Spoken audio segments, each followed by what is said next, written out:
going down in Grind City. That is the Stifle Tower. Two-time Defensive Player of the Year, offensively effective, 17 points on the night, 8 rebounds as the Utah Jazz get the victory in Game 4 and go up 3-1 with an opportunity to close things out when they go home to Utah. And Jazz Nation is happy about this one. I can smell the second round. Oh, they're so cute at that age. Let's go! With that being said, NBA fans, what's good? You are now rocking with the best. Ro Parrish here in Studio B. It is Playoff Central Live. I have Steve Smith, NBA champion and all-star. I have the Hall of Famer and two-time champion Isaiah Thomas here with us to break down Game 3. Grizzlies take the L to the Utah Jazz. Zeke, starting with you, we saw late in the game that Utah Jazz team started making a run, Conley making big plays, the strip and going down and making the three. Your immediate thoughts from seeing this game? Conley coming home and knowing when to, insert the dagger, so to speak. Sometimes you can play a game and you just have to wait for the right moments to make your mark and to make the biggest plays in the game. And I thought Conley did that, knocking down the three, then coming back and getting a steal, then penetrating the lane and getting the assist. Those three plays during that period of time, those were backbreaker plays in terms of breaking the momentum, breaking the spirit of the Grizzlies. And I thought Conley was perfect in inserting himself into the offensive thrust of the game during that moment in time. Didn't have the biggest scoring night, only 11 points in comparison with the 20-point games that he's had previously in this series. But when you look at someone like Donovan Mitchell right now, who has the highest scoring average in Utah Jazz playoff history, and we know they've had some great players in the Utah Jazz's franchise, your thoughts on Donovan Mitchell and how he was able to lead this team to a victory? What I love about him, Ro, is he's a rim seeker. He's always trying to get downhill, and I think it helps because when you have that much space and shooter, he creates a lane, be able to have an offensive rebounding lane for Rudy Gobert, but also he obviously attracts two, and when he attracts two, sometimes he can go through two, split two, but then also he finds his teammates. I think for him is, didn't shoot it great, but this is the playoffs. You gotta hunt shots if that's your job and also have a balance of being able to get your teammates involved. But the best thing for me today was how he got himself to that free throw line. I think it was 13 free throw attempts. It just settled to Utah Jazz. They looked like a totally different team with him.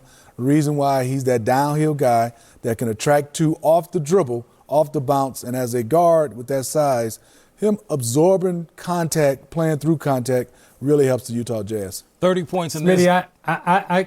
I just have to say this, and you and I, we got love for Detroit, and I just look at this game tonight and I say Donovan Mitchell, and then I look at Phoenix with Devin Booker, and this is totally off subject, but the Pistons passed on both of them.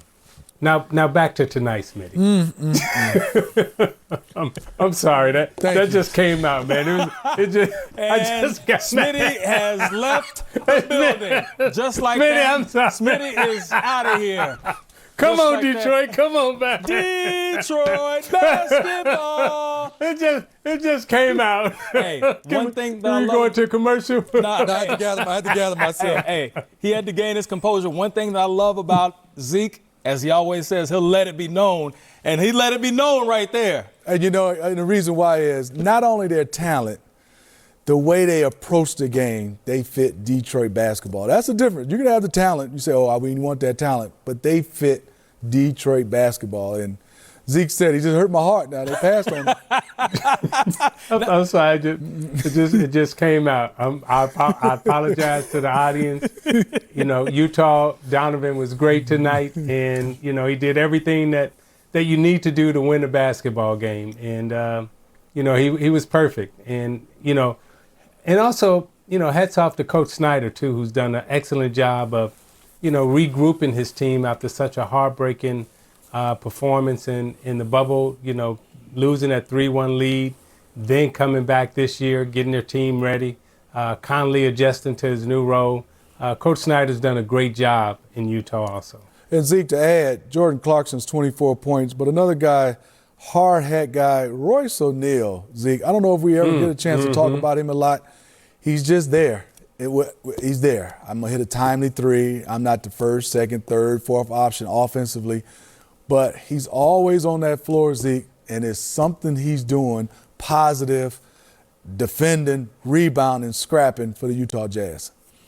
Yeah, and they believe, Smitty. I mean, you can look at Utah, and with Mitchell and Conley, they have two ball penetrators that can get downhill. They're unselfish with the basketball.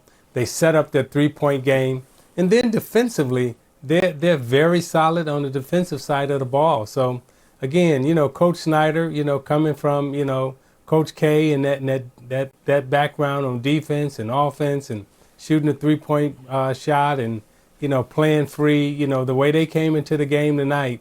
Even though it was a closeout game, and you can see at the end of the game, these last 3 to 5 minutes, their style of play is consistent. They're still shooting the long ball. They're still penetrating. They're still making good plays. They do not change their style at the end of the game. And Greg Anthony made an excellent point.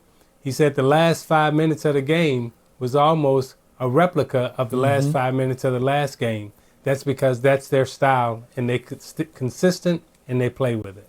They definitely do play consistent. That's why they've been the #1 team virtually all season in NBA, the Utah Jazz. We got plenty coming your way on Playoff Central Live. They call him Spider.